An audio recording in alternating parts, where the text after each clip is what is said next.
तमाम इस्लामी भाई को बहुत बहुत ईद की मुबारकबाद। और आज जो ईद मिलन का प्रोग्राम हुआ, इसमें सभी जो जिम्मेदार हजरात, वार्ड के बुजुर्ग, दोस्तों, नौजवान जिन लोगों ने शिरकत करे, उनका बहुत बहुत तहे दिल से शुक्रिया अदा करते हैं। और जितने भी लोग प्रोग्राम में जुड़े हुए हैं, उनका भी तहे दिल से शुक्रिया अदा करते हैं। और साथ में हमारे शेख आसिफ साहब, शेख रशीद साहब, तारा साहिबा का बहुत बहुत शुक्रिया अदा करते हैं।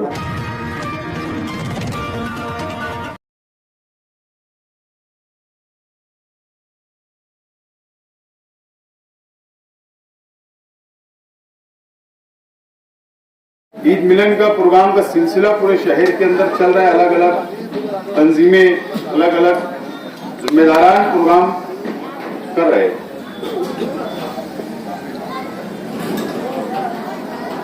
लेकिन बहुत इससे पहले भी मैंने कल एक प्रोग्राम के अंदर ये बात आवाम के सामने रखने की कोशिश किया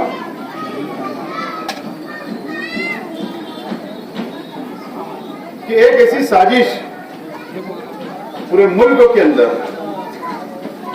चल रही है कि रमजान महीने की शुरुआत होती है और फिरका परस्त तंजीमें, फिरका परस्त लीडरान ऐसा मुद्दा उठाते हैं।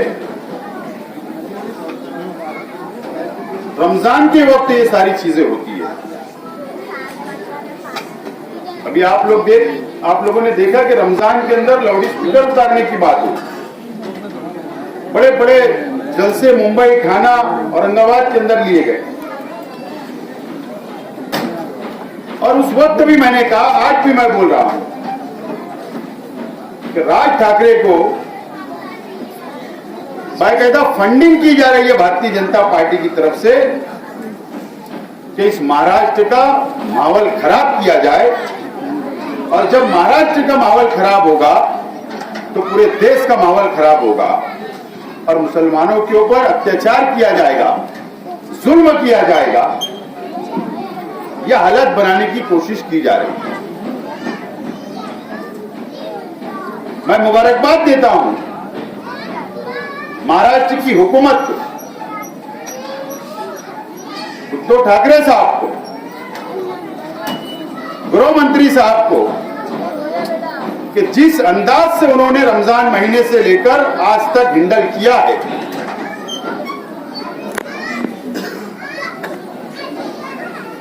मनसे के कार्यकर्ताओं, मनसे के लीडरान को तड़ीपार की नोटिस है। कई हजारों कार्यकर्ता, उनके वर्करों के खिलाफ में एफआईआर हुई, गुना दर्ज किया गया, राज ठाकरे के ऊपर भी किया गया। और कई तो टेलर भी सरकार ने बताई। हनुमान चालीसा पढ़ने के लिए बीजेपी का एक एमएलए और उसकी औरत जो मेंबर ऑफ पार्लियामेंट अमरावती से, वो उद्धव ठाकरे के घर के बाहर हनुमान चालीसा पढ़ने वाले थे। उनको जो टेलर बताया गया, 12 दिन के बाद छूटे तो आंखों से आंसू निकल रहे थे। और वही टेलर था जो मनसे के कार्यकर्ता पीछे होने लगे। अगर यहां पर महाराष्ट्र के अंदर भारतीय जनता पार्टी की सरकार होती और यह मुद्दा उठाया जाता तो मैं यकीनन यह बोलता हूं कि कानून बन जाता और मस्जिद, आज 4 वक्त की नमाज की बात की जा रही है सुप्रीम कोर्ट के गाइडलाइन के हिसाब से, मस्जिद के भूंगा नीचे उतर जाता। ये लड़ाई राज ठाकरे वर्सेस मुसलमानों की नहीं, अब ये लड़ाई हुकूमत महाराष्ट्र और राज ठाकरे के बीच में चल रही है। और हुकूमत इस महाराष्ट्र के मुसलमानों के साथ खड़ी हुई है, मजबूती के साथ खड़ी हुई है। ये मानना पड़ेगा और हमको मुबारकबाद देना ही चाहिए हुकूमत को। ऐसे हालात के अंदर भी मुसलमानों के साथ मजबूती के साथ खड़े रहने का काम आज की सरकार कर रही है।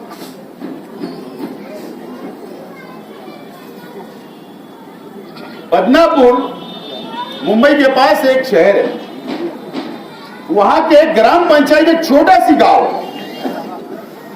वहां के हिंदू भाइयों ने अखबारात के अंदर बयान दिया,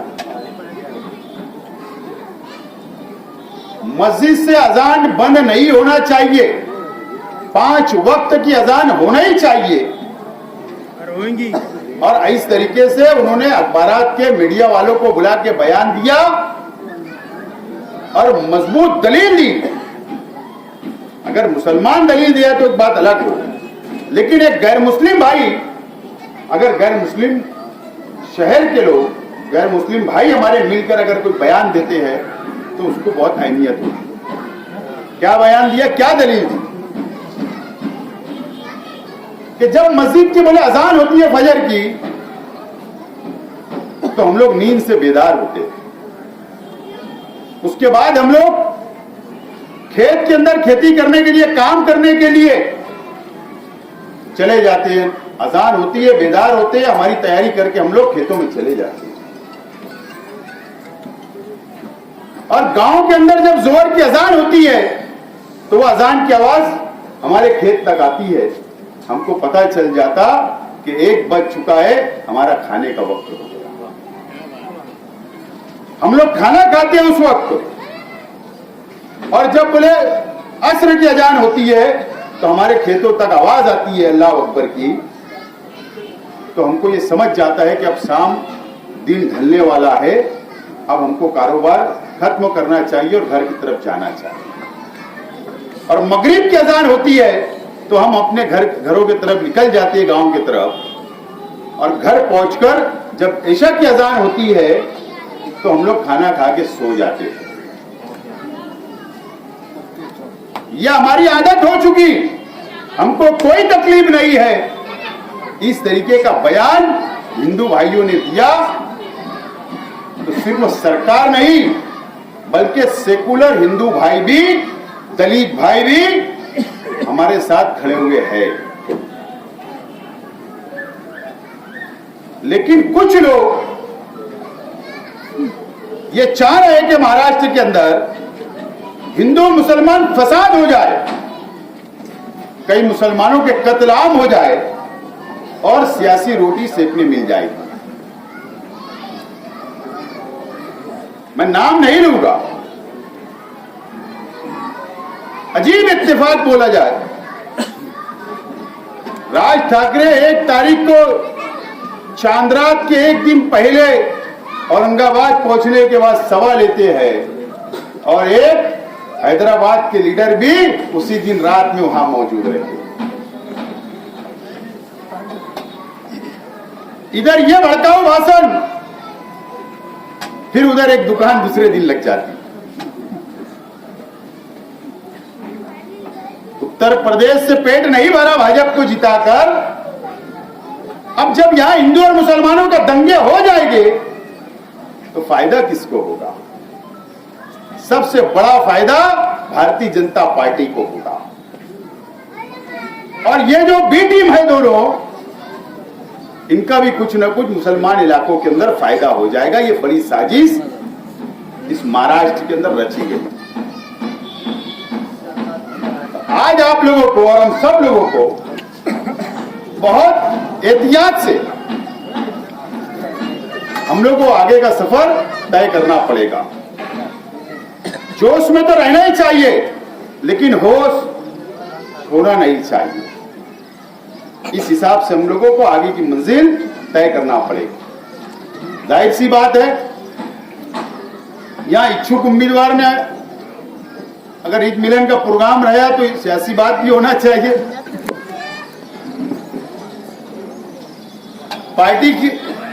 पार्टी से टिकट मांगने वाले बहुत कैंडिडेट होते हैं पूरे शहर के अंदर, और सबको हक अधिकार है, टिकट मांगना चाहिए।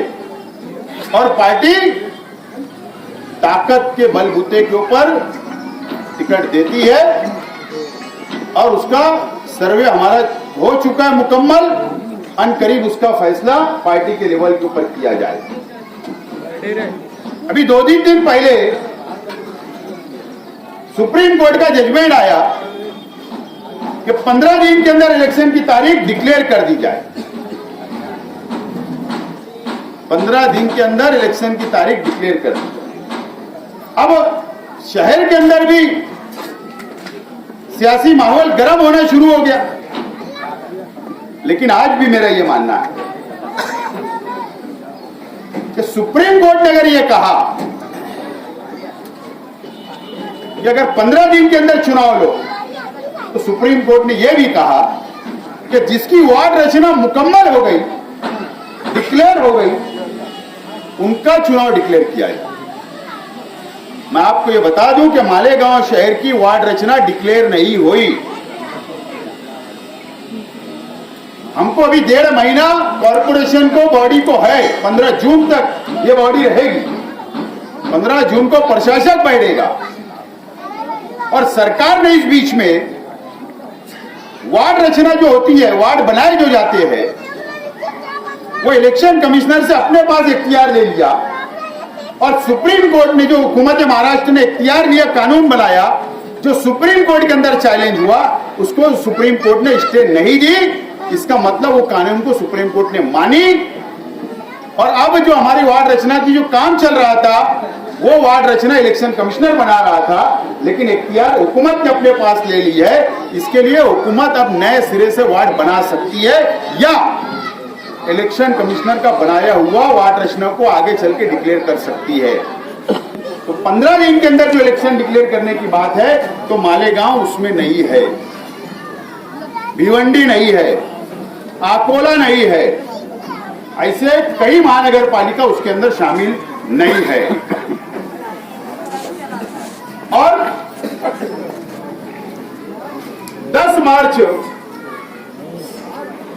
से पहले ये कानून बना और इसके लिए मुझको लगता है कि जितने भी महानगर पालिका है, क्योंकि कई डिक्लेयर कुछ लोग ने किया था, बाकी लोग का रुका हुआ था, शायद वहां के भी इलेक्शन ना हो। और इलेक्शन कमिश्नर ने, स्टेट इलेक्शन कमिश्नर ने सुप्रीम कोर्ट के अंदर हल्फनामा दिया कि मैं बारिश के अंदर इलेक्शन नहीं ले सकता हूं महाराष्ट्र के अंदर। उस हल्फनामे भी बहुत अहमियत रखता है। बहरहाल जो अखबारात की खबरें आ रही है, हुकूमत महाराष्ट्र चंद दिनों के अंदर कोई नतीजे पे पहुंचेगी और उसके बाद फैसला साफ हो जाएगा कि क्या होने वाला है।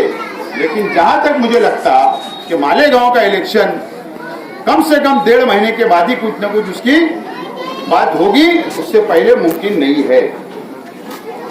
ये बात मैं इसलिए वाज़ेह कर दूं कि शहर के अंदर सियासी माहौल तो गर्म हो रहा है। उसमें होता यह है कि अवामी कामकाज मुतासिर होता है।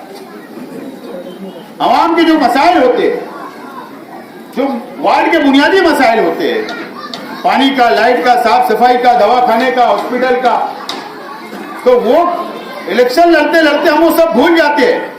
तो मैं अपील करना चाहता हूं कि बुनियादी काम आवाम के होना चाहिए, वो करते रहो। इलेक्शन जब आएगा तो इलेक्शन तो लड़ना ही है, लेकिन हम लोगों को आवाम के बुनियादी मसाइल हल करना आज जरूरी है।